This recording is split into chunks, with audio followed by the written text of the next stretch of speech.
Hello दोस्तों, मैं doctor Jameel. आज आप लोगों को स्टूडियो में बताऊंगा टेबलेट साच के बारे में, जो कि पेरिफेरल अर्थराइटिस के लिए one of the best drug है। पिछले लेक्चर में हमने डिस्कस किया था टेबलेट मिथोट्रेक्स के बारे में। इस लेक्चर में हम नेक्स्ट मेडिसिन के बारे में डिस्कस करेंगे, जो कि पेरिफेरल अर्थराइटिस के लिए one of the best drug है। ये ड्रग देने के बाद पेरिफेरल अर्थराइटिस 100% ठीक हो ही जाता है।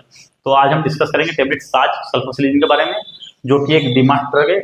डीमार्ट मैंने आप लोगों को पहले बता चुका हूँ और रिवाइज कर देता हूँ एक बार।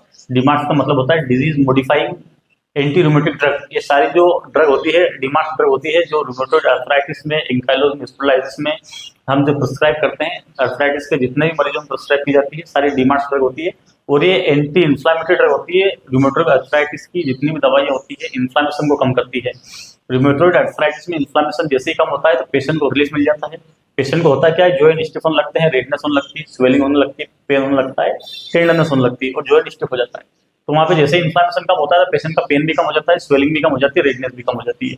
और ये तीनों चीजें जैसे जाती है तो पेशेंट का जो कि मूवमेंट चालू हो जाता है, वो जो स्टिफनेस है वो भी खत्म हो जाती है। तो दोस्तों, मैं आप लोगों को यही समझाना चाहता हूँ कि जितने भी रूमेटोइड अर्थराइटिस वाले मरीज होते हैं उनमें जो मेडिसिन प्रिस्क्राइब की जाती है वो सारी दवाइयाँ डीमार्ट्स मेडिसिन होती है, जो कि एंटी इन्फ्लामेटरी मेडिसिन होती है। एज ए एंटी इन्फ्लामेटरी काम करती है। इसके बाद बात करेंगे हम टेबलेट साज के बारे में, जो डिस्कस कर रहे हैं हम। तो टेबलेट साज के इंडिकेशन, कब कब टेबलेट साज प्रिस्क्राइब की जाती है, किन मरीजों को टेबलेट साज प्रिस्क्राइब की जाती है। तो रूमेटोइड अर्थराइटिस वाले मरीज में हम इसे देते हैं। उसके बाद एंकाइलोजिंग स्पॉन्डिलाइटिस वाले मरीजों में से प्रिस्क्राइब की जाती है। अगर किसी बच्चे को जुवेनाइल इडियोपैथिक अर्थराइटिस है तो उसमें भी टेबलेट साज सल्फोसिलिन प्रिस्क्राइब की जाती है। इसके बाद जो मैंने बताया आपको लेक्चर के स्टार्टिंग में, पेरिफेरल अर्थराइटिस की one of the best drug है टेबलेट सल्फोसिलिन। अगर कोई पेशेंट, आप अपनी ओपीडी बैठे हैं, डे केयर में बैठे हैं, कोई पेशेंट आता है या आती है, 40-50 ईयर ओल्ड फीमेल है या मेल है, वो बोलते हैं कि डॉक्टर साहब छोटे छोटे जोड़ों में बहुत दर्द है, रिस्ट जॉइंट में दर्द है और ये हड्डियों में दर्द बताती है, उंगली मोड़ नहीं पाती, सुबह सुबह अपने काम नहीं कर पाते हैं, बटन नहीं लगा पाते, पुरुष कंघा नहीं कर पाते हैं, लेडीज है तो बेलन नहीं चला पाती। तो आपने डायग्नोसिस किया पेशेंट को पेरिफेरल अर्थराइटिस से। उसका जो है कि रूमेटोइड अर्थराइटिस के जो टेस्ट कराकर CBC, ESR, CRP, RF factor, anti CC body आपने डायग्नोस किया। डायग्नोस में आपने पेशेंट को डायग्नोस कर लिया कि पेशेंट को रूमेटोइड अर्थराइटिस है और पेरिफेरल अर्थराइटिस है पेशेंट को। तो पेरिफेरल अर्थराइटिस में आपको दूसरे टेबलेट प्रिस्क्राइब नहीं करना है, मिथोट्रेक्सेट वगैरह, आपको डायरेक्ट पेशेंट को सल्फोसिलिन साज टेबलेट प्रिस्क्राइब करना है। तो साज जो टेबलेट प्रिस्क्राइब करते हैं उसके मैंने आपको इंडिकेशन बता दिए। इंडिकेशन के बाद हम बात करेंगे इसके डोज के बारे में और इसे कितने डोज में कब तक देना है। तो दोस्तों, टेबलेट सल्फोसिलिन साज को हम 250 mg, 500 mg या 1000 mg के डोज में टेबलेट आती है। देख सकते हैं आप, 250, 500 और 1000 mg के फॉर्मूले में टेबलेट आती है। इसे कितना देना और कितना कब तक दे सकते हैं। तो दोस्तों, 500 mg के डोज से आपको इसे स्टार्ट करना है। 500 mg बीडी देना है आपको। उसके बाद 1 ग्राम बीडी कर सकते हैं। 1 ग्राम बीडी से इफेक्ट नहीं आता है, उसके बाद आप 1.5 ग्राम बीडी तक कर सकते हैं। 24 आवर में आप टेबलेट साज को 2 से 3 ग्राम तक दे सकते हैं। जी हाँ, 24 घंटे के अंदर आप 3 ग्राम तक टेबलेट साज सल्फोसिलिन पेशेंट को प्रिस्क्राइब कर सकते हैं और ये आपको डेली के डोज में देना है। हमने मिथोट्रेक्सेट पढ़ी थी, उसे हफ्ते में एक बार देते हैं, लेकिन साज टेबलेट को आपको डेली देना है बीडी के डोज में।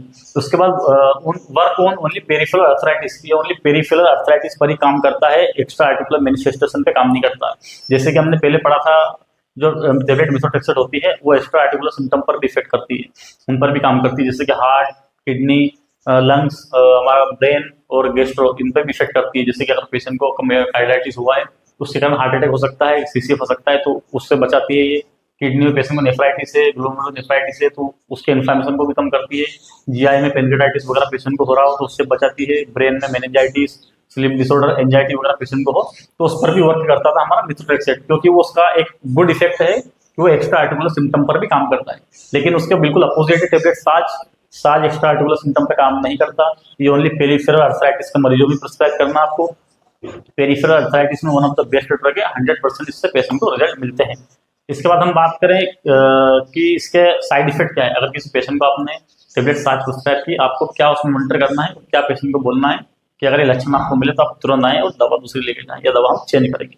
तो पेशेंट को नोजिया वोमिटिंग हो सकता है टेबलेट साथ से, गैस्ट्राइटिस हो सकता है पेशेंट को, इससे जो है कि स्किन रेशेस हो सकते हैं। रेयर बट सीरियस, इससे पेशेंट को बोन मेरो सप्रेशन हो सकता है। जी हाँ, बोन मेरो सप्रेशन भी हो सकता है।